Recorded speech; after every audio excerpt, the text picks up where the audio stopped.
13th of May. The Jazz lose to the Blazers. Should we be worried or, frankly, amazed by what they've achieved? There's too much game film out on the Utah Jazz right now. I'll explain that thought. Just needing 2 wins still. We'll break that down, and it's a live show. We'll be taking all of your questions on a live edition of Locked on Jazz. Pow! How are you? I'm David Locke, radio voice of the Utah Jazz, Jazz NBA insider. This is Locked on Jazz, your daily podcast of the Utah Jazz, from your insight, expertise, geeky numbers, and hopefully making it way better to be a Jazz fan each and every day. Thanks so much for tuning in to the Thursday live edition. We always try to do the Thursday live edition of the program, and appreciate when you take the time to join us. We are live on Instagram today at DLock09. We are live as well today, coming your direction on Twitch at Locked On Live, on YouTube at David Locke, at Facebook at David Locke, and on Twitter at DLock09. So thanks very much for jumping aboard and being a part of it. Jazz lose last night. Oh, by the way, today's show brought to you by Locker Room. This episode brought to you by Locker Room. Download the Locker Room app from your iOS store and find one of our locker rooms. Locker Room, changing the way we talk about sports. So the Jazz lose last night to the Blazers. They go to 50-20 on the season, which is remarkable. Okay, before, like last night in our live postcast with Ron Boone, people were freaking out a little bit. Here's the truth. The Jazz are 8-6 without Donovan Mitchell, which is outstanding and absolutely remarkable and deserves huge credit. And way to go, Jazz, and way to go, coaching staff, and way to go, Joe Ingles and George Niang and Jordan Clarkson and all the guys who have had to carry an incredible burden over right now, because the fact is the guys are being asked to do stuff that they just, it's almost impossible for them to do. So the second thing is, without Donovan Mitchell and without Mike Conley, the Jazz are 6-3. Like, it was a very, very real proposition that the Jazz were falling to the 3 seed in this playoff position when they suddenly realized that they might be embarking on the final 18 games of the season, or I guess it's going to be 17 games of the season without Donovan Mitchell. And when they suddenly embarked upon realizing they could be playing the final, well, it might be hopefully 9, but could be 10, could be 11 games without Mike Conley, without Donovan Mitchell. Ron Boone says that Mike Conley went pretty hard before the game last night with in his pregame warm-up, so maybe we'll get some news today that he's questionable or something of that sort, and possible for the Oklahoma City game. It'd be great to get him out back on the floor with his hamstring. Portland was brilliant last night. Terry Stotts, the idea that Terry Stotts is in trouble in Portland is ridiculous. Like, that Neil O'Shea just does enough interviews with every national reporter so that he's beloved and therefore always gets a pass, and Terry Stotts is the one who's on the hot seat, is a laughable beeping concept. Terry Stotts and the Portland Trailblazers are the number 1 offense in the NBA at about 120 points per possession since they got Norman Powell. And since they got Yusuf Nurkic back, they're about the 18th defensive team. They're really good. And the idea that this team would actually, like, that they're going to let Terry Stotts go because somehow, the roster was built badly, is such an asinine concept in this league. But the fact is, they were brilliantly coached last night. Their game plan, and this is just simply, there's way too much film out on our team right now. Right? We've now played 9 games without Donovan Mitchell and without Mike Conley, and teams can look at us. Golden State had a good game plan, and Portland just took it to the next level. And every day, the opposing game plans against us on a team that, if we're, other than the fact that Rudy's the greatest defensive player arguably in the history of the world, is really got no business would not be a playoff team. Like, the fact that a team without 2 All-Stars, Donovan Mitchell and Mike Conley, is not 8-6 and 6 without Donovan for 15 games or 14 games now, and 6-3 without Mike and Donovan, is an incredible tribute to the system, the coaching staff, and the effort of these players. Because quite honestly, if you put out at the beginning of the season and let Kevin Pelton run his metrics on a team who's going to start Joe Ingles as its full-time point guard. I love Joe Ingles. He's fabulous. Before this, he was having one of the greatest historical seasons as a shooter of all time. He is not a 32-minute-a-night full-time starting point guard in the NBA. Quinn Snyder said it well in his press conference yesterday. He went to Joe at the beginning. He said, I need you to be a utility infielder. Quinn joked, I then had to explain to Joe what baseball was. But the fact is, Joe's not a 32-minute-a-night starting point guard. Like, we can go run through Jordan Clarkson's career and talk about the record of teams when he's been their number one option. Again, like, Jordan Clarkson's been fabulous this year. There's no negative criticism here on Jordan Clarkson at all. But, like, if you go back and look at Jordan Clarkson when he's taking 16 shots a game on this roster right now, which is a lot, and he's taking even more since. But when you look at, like, the teams where he's taken like 14 shots a game before, this one was a 17-65 Byron Scott coached LA Lakers team. They won 17 games. And he was their number 2 guy behind Kobe in usage. Like, the next year, they won 26 games. He was their number 2 guy in usage behind D'Angelo Russell. On teams in which, or shots attempted, on teams in which Jordan Clarkson has been like the number 1 option or number 2 option, that hasn't worked very well. Nothing against Jordan. He's terrific in his role. Nothing against Joe. He's terrific in his role. And these guys would be, and Bojan Bogdanovic is terrific. I'm not sure he's the number 1 option. Like, you don't lose $60 million of salary and just kind of roll with it.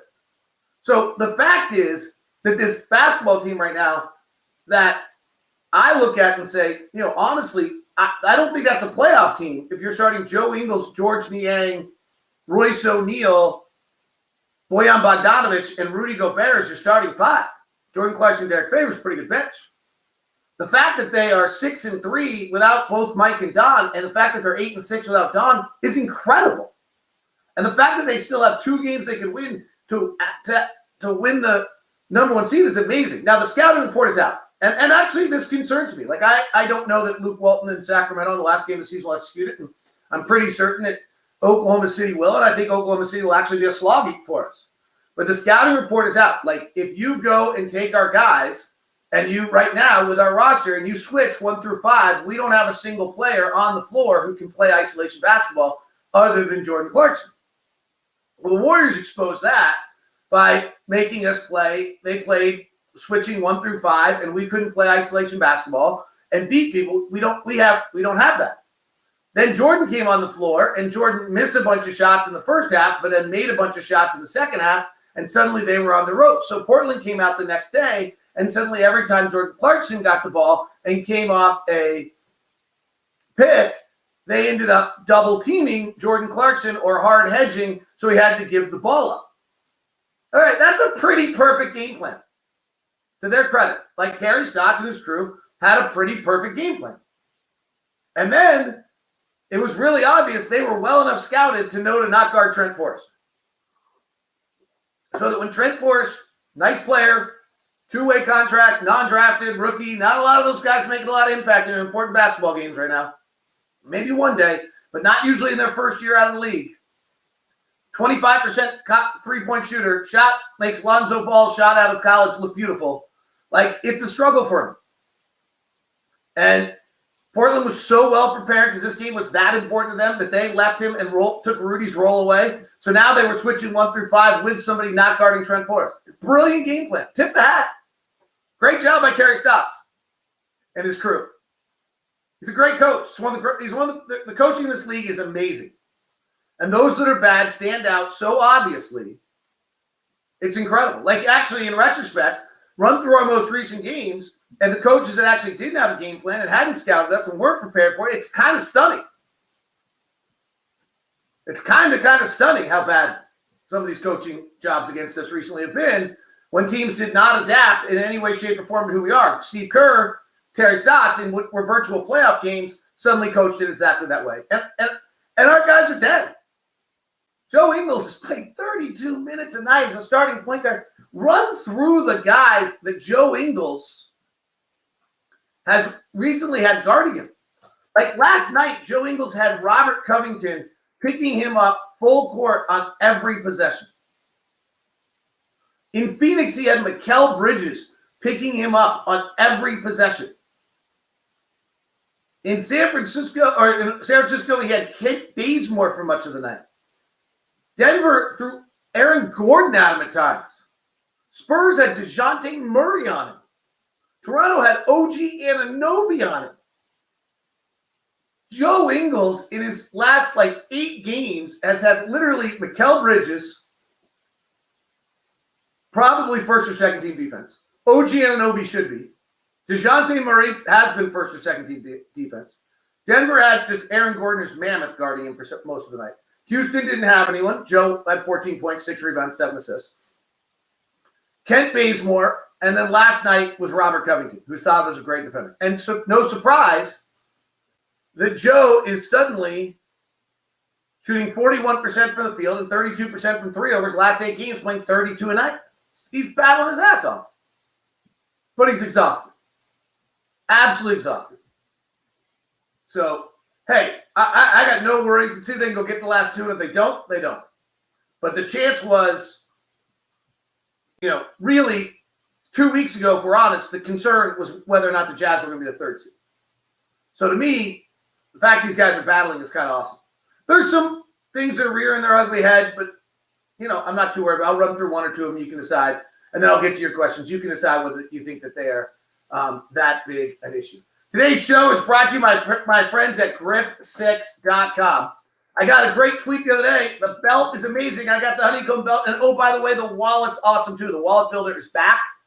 And on the site, they've got done for the sellout. They also have wool ankle socks for you. The honeycomb belt is on the site and available for $49 with the promo code Locked On. You get 15% off. Grip6 is a Utah company made with a lifetime warranty, engineered without holes, flaps, or bolt. The quality craftsmanship is guaranteed. When I'm wearing my Grip6 is all I wear. And I'm up to 5 straps and 4 buckles. And it's kind of fun. Now I just intermix it all the time. My favorite is the honeycomb. As I've told you, the carbon fiber is what I wear when it's more formal. The dark matter, which is my favorite, is sold out right now. But there's a really cool one called the Near Perfect Obsidian Carbon Fiber Belt that's on sale right now. So you might want to grab that. They've got some cool premium buckles that are done kind of in a carbon fiber style and the honeycomb style. It's worth checking out as well. Also, the Craftsman series is great with the wood belts. So go check them all out at grip6.com. And I forgot, Ron Boone wants a Grip6 belt. So I got to make sure I go take care of Ron with the Grip6 belt. Today's show is also brought to you by my friends at BigYellowBag.com. That's Biograss. It's a Utah company. BigYellowBag.com with black garden soil, quality black garden soil and mulch delivered free to your home. Go to BigYellowBag.com right now. You click on Order Now. No mess, no lugging, stays dry. Delivered right to you at your house. It's not your typical garden center topsoil. It's black garden soil, mulch delivered to your home. Never been easier. A great scientific study behind it. The family's been around for a long time in Utah. In fact, the dad used to work for a scientist, used to work for the Reagan administration, and they've been in Utah for a long time. They built this great product for you at the black garden soil to make your yard and lawn look as beautiful as ever. It's the Big Yellow Bag. Go right now to BigYellowBag.com. Use the promo code Locked On to get 15% off. All right. You can decide whether you think this is a big issue or not. Our defensive rating last night with Rudy Gobert on the floor was a 104.6, which is truly incredible since they're like a 120 offense. Our defensive rating with Rudy Gobert off the floor last night was a 150, meaning they scored 1.5 points per. Okay, it's an issue. We have the greatest separation of any player ever in the history of the NBA since they kept it, of what we are when Rudy Gobert is on or off the floor defensively. It's the biggest difference by any player ever in the NBA. I think it's a statement of how great Rudy is, but it's certainly something we've got to figure out. Trent Forrest, like teams know, he can't shoot yet, or he doesn't shoot well. And he's going to have to learn that. That's going to be the definition of whether his career makes it or not. But he's got all the other parts of it, and it's undrafted rookie out of Florida State. Hard to ask him for a lot more. But our offensive rating last night with Trent Forrest on the floor was a 74. Okay, because in this league, if you can't shoot, you can't play. Because if you can't shoot, they don't guard you, and then nobody else can shoot. Like, it's not that. Like, it's not a criticism of Trent Forrest. It's just a reality. There were some interesting things last night. Our defense kind of generally was, like, shot chart-wise, was unbelievable. They only got 19 shots at the rim. They only got one corner three all night. They did hit 12 of 30 on their above the break. Like, there's a lot of things we did really well defensively. They only hit 10 of 19 shots at the rim all night. Again, only one corner three. James playing up at the top. We went 1 of 10 on right corner threes, which is largely they left for us. So we didn't finish the rim very well last night. We were 14 of 28, which is a little surprising on that. But again, some of that's fatigue. Some of that's got personnel, right? Like you have guys trying to go to the rim that are not probably equipped to it. I like to look at quarter by quarter. It kind of gives you a feel for the game. So we came out brilliantly defensively. Our starting group's defensive ratings were all under 90. Our bench defensive rating was all over 130 in the first quarter of the game last night. It's just it's just a little disconcerting that we just don't have any type of defensive prowess the minute Rudy goes out of the game. Our defensive rating in the second quarter with Rudy on the floor was a 126. With Rudy off the floor was a 178. So in the first half last night, and this is actually reminiscent of the second half against the Warriors. In the first half last night, when the Blazers came across half court, they scored 1.06 points per possession with Rudy on the floor, 1.06. With Rudy off the floor, they scored 1.6. It's a pretty big difference in the first half versus second half last night. That's, or the first half last night. That's a little troublesome. In the second half, Rudy was a 1.03. Our offense was just terrible. When he was off the floor, it was a 1.3. So a little bit of a struggle there. And the Warrior game was pretty similar to that. Like, that's a reoccurring theme right now as we've gotten thin. But you know what? Like, here's another locked-on theme that we talk about all the time. That's 240 minutes. And I talk about it all the time. You got to have 240 minutes of NBA players on the floor. 48 times 5. 240. We don't have 240 minutes right now. Right? Like, let's be honest. Like, I don't want to be, like, totally killing guys, but, like, if you're playing playoff caliber basketball and you're trying to win, we don't have 240 minutes last night. In fact, I would argue last night we played about maybe 210 minutes last night of NBA players. Regular rotation, high-quality NBA players. They played Anthony Simons is on the edge. They were pretty close to 240 minutes. All right, let's go to Brandon. Brandon says, we look exhausted. I hope these extra long time injury time doesn't have to cost us the first round. Both Conley and Mitchell need time with the team or we're done again. So, Brandon, this is my biggest concern. This is really my biggest concern. If you watch the Lakers this year, when Anthony Davis and LeBron James came back, they were still terrible. I mean, they were really bad. And everyone's like, oh my gosh, what's going on? Kyle Kuzma, Alex Caruso, and they're missing Dennis Schroeder. Contavious Caldwell-Pope. Those guys have given every ounce of everything they had. And no different than our conversation here. Contavious Caldwell-Pope's a nice player. He's not a number one option. Right? Kyle Kuzma's a nice 6'10" player. He's not a number one option. Those guys have given every ounce of everything they had. LeBron James and Anthony Davis came back. They were like, oh my God, thank goodness gracious. Phew. Oh my God, I'm so exhausted. Anthony Davis came back. Anthony Davis had these massive games, and they still lost because the rest of the team was terrible. My biggest concern is that even when Don and Mike come back, if they do, hopefully Mike comes back before the end of the regular season or not, they all come back at playoffs, is not the fact that you're assimilating them back in. I think we can figure that out, though. There's, the Jazz have never been a great team after a layoff. Is the fact that the guys are going to be could still just be exhausted. Now it's the playoffs, and you would think that would ramp up all those kind of things. The fact is that, they could be just worn out, and I hope that's not the case, but it seems to me that that's the case of the Lakers. From Instagram, how much of Trent's shooting woes are nerves? Probably not very much. His shot fundamentally doesn't look great, and his shooting percentage in college wasn't great. Why does it feel like the Jazz are going to break my heart and lose in the first round? I feel like contenders don't lose games against terrible defensive teams. Well, I mean, this is a little bit of where I feel like there's a really big disconnect going on between some of our fan base right now. So, Mitch, without Donovan Mitchell and Mike Conley, we're not a contender. Like that, we're not a contender without those two guys. Those guys are all-stars. They're key parts of our roster. They average like a combined 50 points a game. So we're not a contender without them. So now, are the Jazz going to break your heart and lose in the first round? As I said yesterday on the show, I think there's a real chance the first round is going to be the hardest round for the Jazz in the whole playoffs. We get out of the first round after playing the Warriors or the Lakers and knock out two former champions. I have a lot more faith in the team to win a title than I honestly do right now. We do not have on our resume knocking a champion out. We don't have, none of our guys have in their back pocket the life knowledge and experience of like, how do I knock a guy out?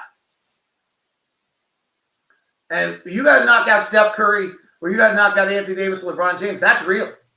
That's super real. So, yeah, that to me, there's a real chance we could lose in the first round. Real chance. Without being a failure, without doing anything wrong, without being not as good as we weren't as good. No, being just as good as we said. In no way, shape, or form would it actually be, to me, a statement of anything else. Today's show is brought to you by RockAuto.com. Rock Auto. Reliably low prices. Easy to navigate site. Amazing selection and all of the parts your car will ever need. It's RockAuto.com. What is the car part you need? Is it a fuel pump? Because a fuel pump and advanced auto parts for a Honda Odyssey is $354. For Rock Auto, it's $217. That's right. At a brick and mortar store, it's $354, and at Rock Auto, it's $217. I round them both up. Chain stores have different prices, different tiers for professional mechanics as it is for do-it-yourselfers. And RockAuto.com's prices are the same for everyone and reliably low.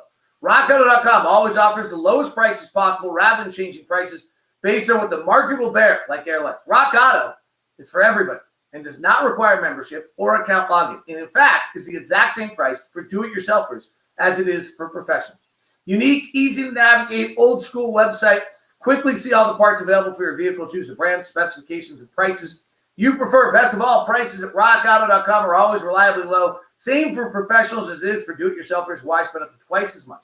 So write Locked On in the How Did You Hear About Us section at RockAuto.com. Rock Auto, amazing selection, reliably low prices.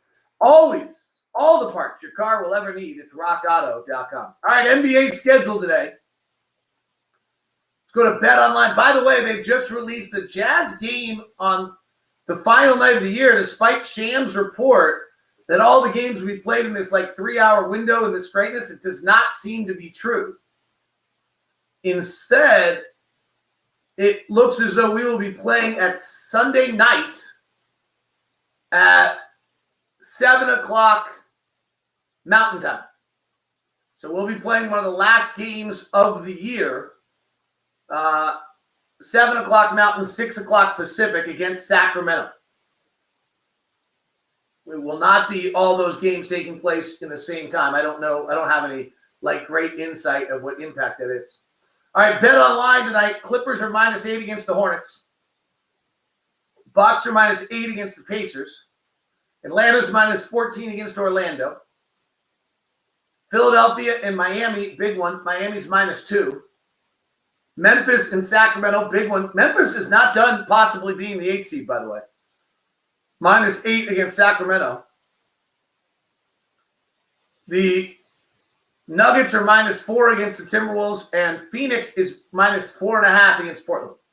Ideally, we would like Portland to win that. On a back-to-back, and yeah, it's a lot to ask. But Portland needs one more win to make sure they don't slide into the play-in. Memphis and the Warriors are virtually tied, and they play on the final night of the season. Phoenix plays Portland tonight and then San Antonio for 2 more before they're done. We need two Jazz wins or Phoenix losses. Paul says, I think we need to give credit to our health and performance team and training staff. I'd love to. Mike Elliott, fabulous. Great pickup by the team out of Phoenix. Eric Waters, the trainer, and the rest of the crew. Thanks for saying hi just before you went into the arena last night. I like how you respect everyone. Last night was our first game in person of the season. It was just disappointing, not because of the loss in general, because they didn't appear to be having fun like Giannis pointed it out in us. That was a reason Forrest was left open all night long.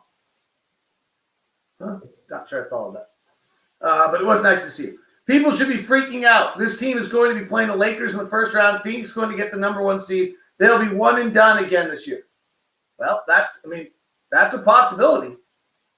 Like, what a weird year. That the fact is, your number 1 seed, you're going to either get the Golden State Warriors or the Los Angeles Lakers. That's just nothing you've done to your fault. And if you lose to the Lakers in the first round, the Phoenix gets the 1 seed. Also, the Warriors, Steph Curry can beat the Lakers on a given night. Anthony Davis and LeBron James have not played together, and I don't think are going to play together before that playing game. That playing game is like right around the corner, by the way. Right? It's Thursday. That playing game is Tuesday. And Anthony Davis got a groin injury, didn't play, and LeBron still hasn't come back from his ankle yet to test it to know if it works. You know what? If we're going to play the Lakers, let's play them early. Brandon says, doesn't help to have 2 healthy players if the rest of the whole team is broken. Bogey looks tired. Clarkson looks tired. Right? I think this is the biggest concern. Like, if we want to freak out, I don't know what the hell that means. People should be freaking out. Actually, probably not. It's sports. That's my biggest concern, is the fatigue of playing. Going to be 16 games without Donovan, somewhere between 9 and 11 games without Mike and Donovan, will not be restored by a week from Sunday. That's my number 1 concern.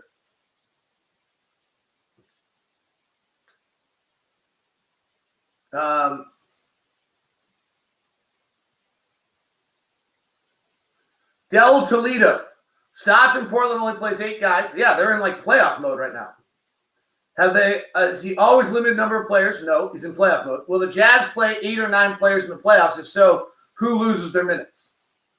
Well, I think we'll play 9 unless you're not playing. I mean, the only guy you would take out of the rotation is George Niang, right?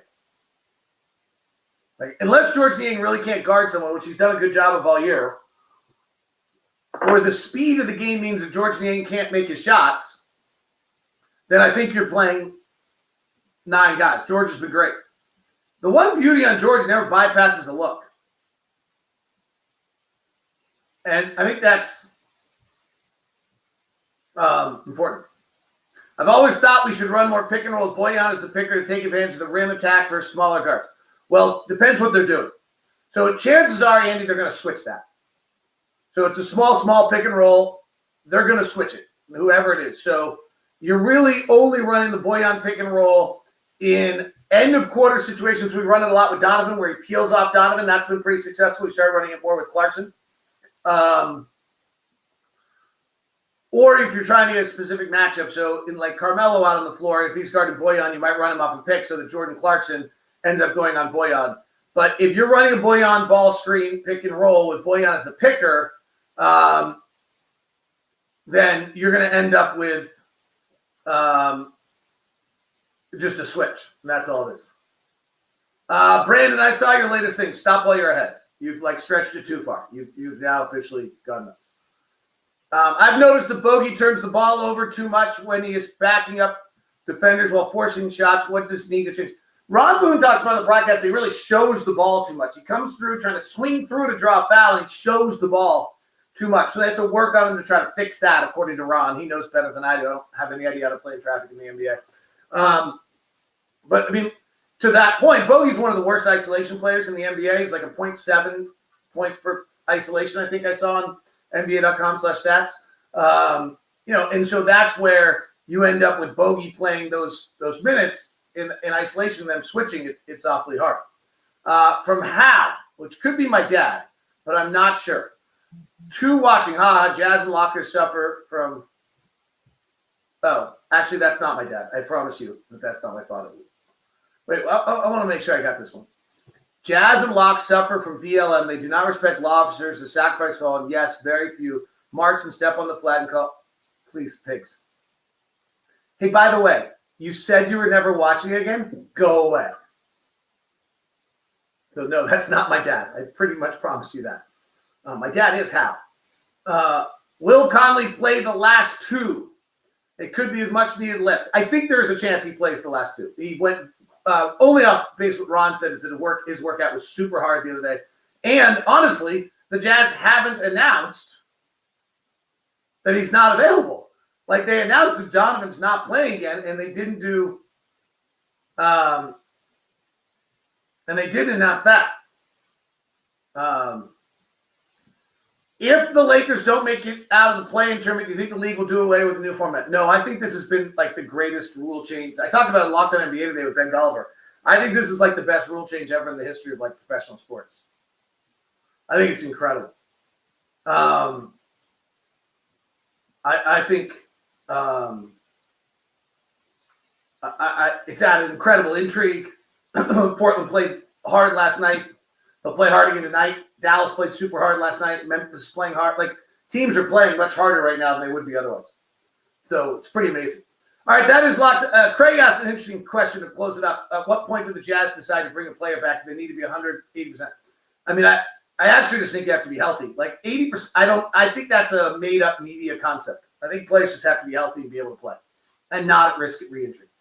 That is Locked On Jazz. Great job on the live questions. Thanks very much. We even got through most of them. I super appreciate it. Thank even half.